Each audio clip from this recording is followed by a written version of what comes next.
I'm Colin Woodard. I'm the author of a book called The Republic of Pirates, which is a history of the Golden Age pirates upon whom Assassin's Creed is drawing and is the setting for much of the game. And as a result, I guess there was some, it was used as a source document as they were developing it, and then I was contacted and played the role of a historical script consultant, looking at the script they developed and helping improve in details, finding things that weren't quite accurate to the time period in the dialogue or objects they were referring to or locations, to try to make it as accurate as possible so that it would be as immersive and engaging and believable as possible. If it's, they're trying to create a historically accurate setting, but of course you have all of the assumptions and mythology and storyline and plot of the greater Assassin's Creed series. So you're merging the two together. So for them, it's an art of trying to be as accurate to history as you can, while also being, in some level, this fantasy game and fantasy universe. And I think in that context, they did an excellent job with it. I mean, it's the attention to detail that the lead scriptwriter, Darby McDavitt, had by the time I came on board. The level to which he had immersed himself in the details of the time period and the characters and what was going on in that world, it was impressive how much they had done and how much of the spirit of that time period is evoked in the script they created. Of course, it's not trying to be retelling like a documentary the history of those times, but in terms of drawing accurate spirit and details, it does a better job than most TV and film you see out there of these pirates. So I was very impressed.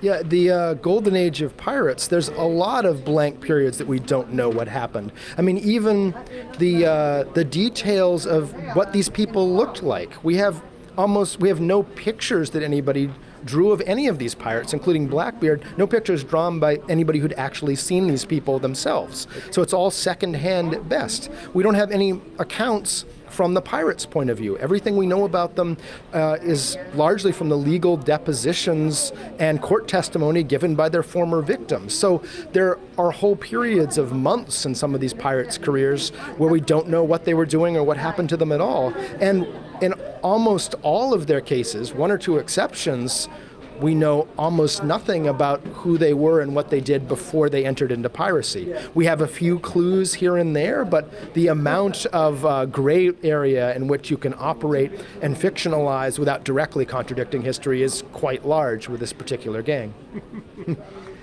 I didn't create scripts. They created it and may have been inspired by the history that they'd read, but my actual role in the project was taking drafts of a script that had been created, the characters were there, the plot lines were there, and trying to polish them to make them accord with history as much as possible. So I wasn't involved in developing plots or developing the gray areas. They'd already done that by the time I was involved. And it's really interesting to see, but remember, they're involved in a larger Assassin's Creed universe, with the Knights Templar and this cult of assassins are all involved that, of course, didn't exist in the real pirate universe. So they have a lot of artistic license to play with, but within that, I think they've done a great job and really captured a lot of important things about the Golden Age pirates that I hope will encourage and inspire some people who play the game to try to learn more about the real pirates that are behind all this, because their story is absolutely fascinating,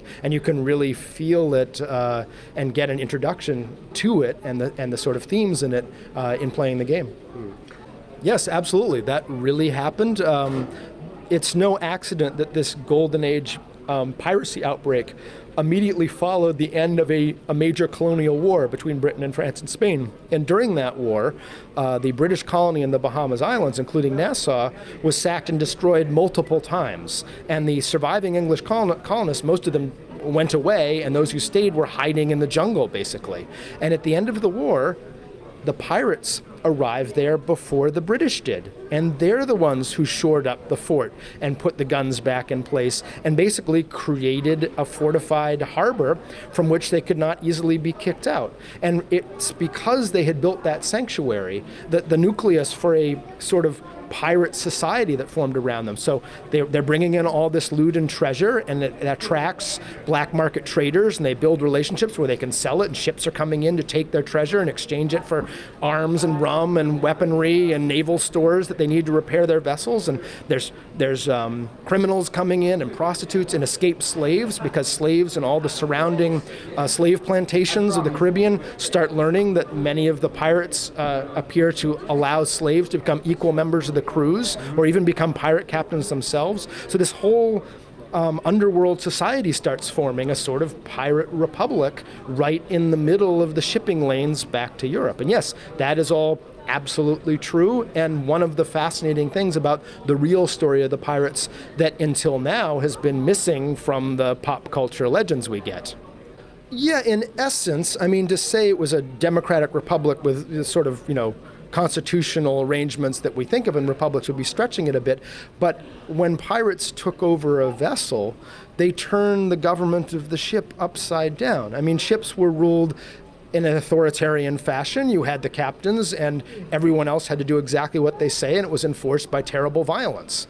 When pirates took over a vessel, the first thing they did is turn that arrangement upside down. The crew elected their captains. The crew could depose their captains by a majority vote at any time outside of combat. They elected a second official in the form of the quartermaster of the ship, another officer whose job was to keep track and report on the captain to the crew. The captain wasn't allowed to stay in a captain's cabin by himself, but had to share it with other crew members. They divided their plunder equally. So it was intentionally reordering the society of the ship from the perspective and interests of the ordinary sailors. So that's a radical democratic leveling mechanism, which was very true to the pirates. They saw themselves as sort of Robin Hood's men and fighting against an oppressive and increasing authoritarian system on behalf of ordinary people, and indeed that's what they did. And so you had all of these pirate crews loyal to different commodores coming into Nassau, and while it didn't have a unified government, you had various commodores and their crews as rival power bases, and there was order out of chaos. I mean, they had many of the pirate crews, when you joined the crew, you signed a written articles of the ship that spelled out all of these powers, and you actually had to sign it. It was almost like a constitutional act of government for the ship. So the Pirate Republic was the home shared base of all of these ship or fleet-based loyalties and competing power bases, but yeah, it was a radical democratic experiment. At a time, 2 generations before this stuff is supposed to have happened, right? Mm-hmm. This is long before the American and French revolutions. And it's a window into what ordinary, we don't see a lot of what ordinary people were thinking in the late 1600s and early 1700s. It's written from the literate people's perspective. That's what survived in history. So we have this sort of top-down perspective on things. Here's a rare data point where you're seeing what ordinary people thought. And hey, look, not only were these pirates doing this, but ordinary people throughout the colonies and back in England supported and endorsed the pirates' point of view. They liked the fact the pirates were fighting against the big guys and their oppressors, right? So here's this sort of democratic spirit long before it's supposed to be there. So it's a hint and an idea of how long ahead of the famous revolutions these kind of grievances and desires, how long they'd existed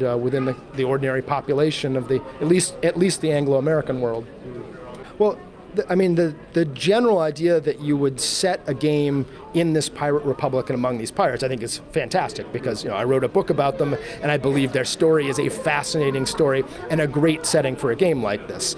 But when I actually see the game now in its visual and digital form rather than script form, to be honest, the thing that I find most impressive as a video game player is the ocean engine, the recreation. unlike any other video game I've played, the ocean seems real, it moves in a real fashion, and that's quite a technical accomplishment. The lighting, and you really feel like it's an ocean surface. So I find that an impressive technical accomplishment.